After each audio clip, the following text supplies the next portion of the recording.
News చూస్తున్నాం. అటు ఢిల్లీలో ఇండియా కూటమి మీటింగ్ ముగియగానే మరో పెద్ద రాజకీయ అలజడి ఏర్పాటైంది. టార్గెట్ బెంగాల్ తో బీజేపీ ముందుకు వెళ్తోంది.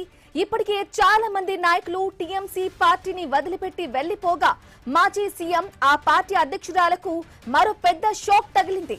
కేంద్ర మంత్రి భూపేంద్ర యాదవ్ నివాసంలో బెంగాల్ సీఎం సువేందుతో టీఎంసీ ఎంపీలు భేటయ్యారు. ఆపరేషన్ బెంగాల్లో భాగంగా సీఎం సువేందుతో 20 మంది టీఎంసీ ఎంపీలు టచ్ లో ఉన్నట్లు సమాచారం. ఇక 2 రోజుల్లో స్పీకర్ ఓం బిర్లాను కలవనున్నట్లుగా తెలుస్తోంది. ఇదే విషయానికి సంబంధించి లేటెస్ట్ అప్డేట్స్ అందించడానికి మా ప్రతినిధి దేవేస్వామి ఫోన్ ఇన్ ద్వారా అందిస్తారు. స్వామి, ఢిల్లీలో ఒకవైపు ఇండియా కూటమి సమావేశం అవుతుండగానే మరోవైపు తృణమూల్ కాంగ్రెస్ అధినేత మమతా బెనర్జీకి షాక్ ఇచ్చే విధంగా ఆ పార్టీ ఎమ్మెల్యేలు ఒకవైపు వ్యవహరిస్తున్నారు. ఢిల్లీలో ఇటు సమావేశం జరుగుతుండగానే కాన్స్టిట్యూషన్ క్లబ్ లో ఇండి కూటమి నేతలంతా కూడా సమావేశమయ్యారు. దానికి సమాంతరంగా మరోవైపు కేంద్ర మంత్రి భూపేందర్ యాదవ్ నివాసంలో బెంగాల్ సంబంధించినటువంటి 20 మంది టీఎంసీ ఎంపీలు సమావేశం కావడం ఇప్పుడు హాట్ టాపిక్ గా మారింది. ఒకవైపు పార్లమెంట్ లో ఇంతకాలం వైపు ఎన్డీఏ ప్రభుత్వానికి తలనొప్పిగా మారినటువంటి బెంగాల్ ఎంపీల వ్యవహారం ఇప్పుడు దాన్ని చక్కదిద్దడం కోసం బీజేపీ సరికొత్త ఎత్తుగడలు ప్రయోగిస్తున్నట్టుగా మనకు అర్థమవుతుంది. బెంగాల్లో ప్రభుత్వం మారిన వెంటనే ఒకవైపు ఎమ్మెల్యేల తిరుగుబాటు, మరోవైపు ఇప్పుడు ఎంపీల తిరుగుబాటు రెండు కూడా ఆ పార్టీకి తలనొప్పిగా మారాయి. 25 మంది దాదాపుగా ఆ పార్టీకి సంబంధించిన ఎంపీలంతా కూడా ఇప్పుడు ఆ పార్టీకి దూరంగా జరిగే ఆలోచనలో ఉన్నట్టుగా కూడా కనబడుతుంది. ఒకవైపు ఎమ్మెల్యేలు చాలా మంది మమతా బెనర్జీకి వ్యతిరేకంగా తిరుగుబాటు చేసి రుతప్రతాప్ బెనర్జీకి సపోర్ట్ చేయడంతో కూడా ఈ సమస్య ఒక కొలిక్కి రాకముందే మరోవైపు ఎంపీల వ్యవహారం ఇప్పుడు తెరపైకి వచ్చింది. ఇప్పుడు ఎన్డీఏ కూటమి పార్టీలు దాదాపు 25 పార్టీలు కాన్స్టిట్యూషన్ సభ లో సమావేశమై ఎన్డీఏ ప్రభుత్వానికి వ్యతిరేకంగా ప్రభుత్వ వ్యవహార శైలిపైన వరుసగా వివిధ రకాల పోరాటాలు చేయాలని నిర్ణయించిన నేపథ్యంలో ఇటు వారికి చెక్పడ్డ విధంగా ప్రధానంగా ఎన్డీ కూటమిలో ఉన్నటువంటి పెద్ద సంఖ్యలో ఎక్కువ మంది ఎంపీలు ఉన్న పార్టీల్లో ఇటు డిఎంకే పార్టీ ఇండియా కూటమి అలయన్స్ కు దూరం ఉంది. మరోవైపు టీఎంసీ నుంచి ఎక్కువ మంది ఎంపీలు ఉన్నారు. అదేవిధంగా ఇటు సమాజ్వాదీ పార్టీ కూడా ఉన్నారు. కానీ ఇప్పుడు సమాజ్వాదీ పార్టీ పూర్తి స్థాయిగా ఇండి కూడా మద్దతు ఇస్తుంది. ఇప్పుడు అధికారం కోల్పోయినటువంటి టీఎంసీ డిఎంకే రెండు పార్టీలకు సంబంధించిన ఎంపీల పైన ఇప్పుడు ఎన్డీఏ కన్నేసినట్టుగా కనబడుతుంది. వారిని తమ వైపు తిప్పుకోవడం కోసం ప్రయత్నం చేస్తుంది. త్వరలో జరిగేటువంటి పార్లమెంటు సమావేశాలు కీలక బిల్లుల్ని నెగ్గించుకోవడం కోసం వీరిని వినియోగించుకోవాలని చెప్పేసి భావించినట్టుగా కూడా ఢిల్లీ సర్కిల్స్ లో చర్చ కొనసాగుతుంది.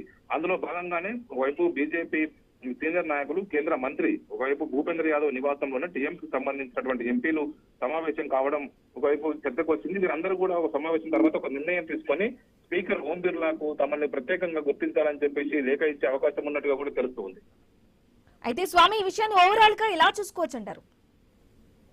అయితే టీఎంసీ పార్టీని నిలువుగా చీల్చే కుట్రలో భాగంగానే జరుగుతుందని చెప్పేసి ఆ పార్టీ ఆరోపిస్తుంది. కానీ ఆ పార్టీ అధినేత్రి మమతా బెనర్జీకి వ్యతిరేకంగా ఆ పార్టీకి సంబంధించినటువంటి రీసెంట్ గా గెలుపొందినటువంటి ఎమ్మెల్యేలు, మరోవైపు ఇప్పటికీ గెలిచి ఉన్న పార్లమెంట్ లో యాక్టివ్ గా ఉన్నటువంటి ఎంపీలంతా కూడా ఆమెకు తిరుగుబాటు చేసి తమ సొంత కుంపటి పెట్టుకోవడం కోసం ఆమె చేతిలో ఉన్నటువంటి టీఎంసీ పార్టీని లాక్కోవడం కోసం ప్రయత్నం చేస్తున్నట్టుగా కూడా భావిస్తున్నారు. ఇప్పటికే ఒకవైపు శివసేన కావచ్చు, ఎన్సీపీ కావచ్చు ఏ విధంగా నిట్లేరుగా చీలి 2 ముక్కలై వేరే పార్టీ ఏ విధంగా అయిందో ఇప్పుడు టీఎంసీని కూడా అదే స్థాయిలో చీల్చడం కోసమే ఈ ఎత్తుగడలు వేస్తున్నారని చెప్పేసి కూడా ఆ పార్టీ నేతలు భావిస్తున్నారు. భారతీయ జనతా పార్టీ కూడా ఈ దిశగానే అడుగులు వేస్తూ టీఎంసీకి ఒక గట్టి చెక్కు పెట్టే విధంగా, షాక్ ఇచ్చే విధంగా ఈ ప్రయత్నాలు చేస్తున్నట్టుగా కూడా తెలుస్తూ ఉన్నది.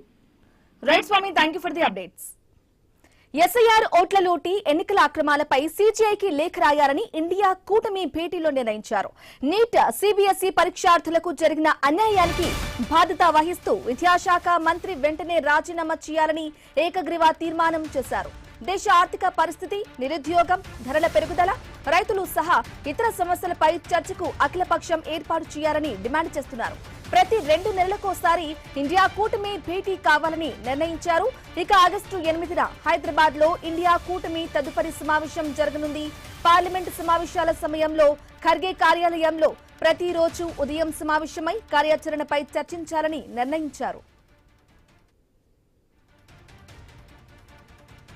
ఇక దేశ ఆర్థిక పరిస్థితి అత్యంత దారుణంగా ఉందని కాంగ్రెస్ జాతీయ అధ్యక్షుడు మల్లికార్జున ఖర్గే ఆరోపించారు. ఇండియా కూటమిలో ఇప్పటికీ అదే ఐక్యత ఉందని చెప్పారు. దర్యాప్తు సంస్థలను రాజకీయ వేధింపుల కోసం వాడుకుంటున్నారని విమర్శించారు. ఇక బీజేపీయేతర రాష్ట్రాలపై కేంద్రం వివక్ష చూపుతోందని ఖర్గే మండిపడ్డారు.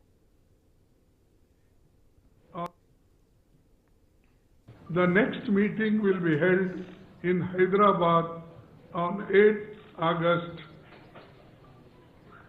Then 5th point, Parliament coordination will continue during the monsoon session with daily morning meetings in the office of the Honorable, as usual, leader of opposition party.